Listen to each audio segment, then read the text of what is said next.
Prevention of needle stick or sharps injury. To prevent needle stick or sharps injury, we have to observe safe injection practices. Unsafe injection practices pose risk to both patients and healthcare providers. You have to remember that needles and sharps should not be recapped, should not be purposely bent or broken by hand, should not be manipulated by two hands, and should be disposed immediately in our designated sharps collector. So we have portable and wall-mounted sharp collectors. Accidental exposure.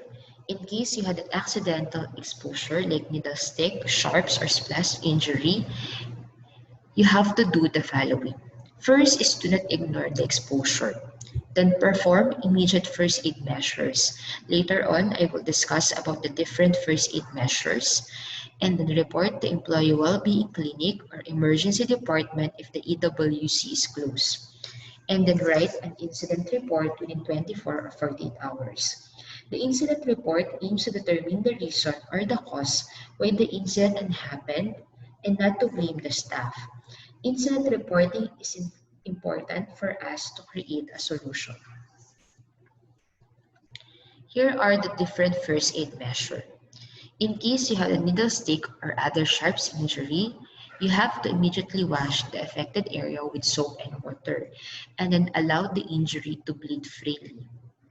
In case you have a splash of blood or body fluids on non-intact skin, you have to immediately wash the affected area with soap and water.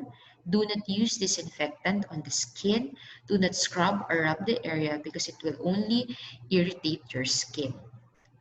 In case you have a splash of blood or body fluids to the eyes, you have to flush the area gently but thoroughly with running water or saline solution for at least 15 minutes while the eyes are open.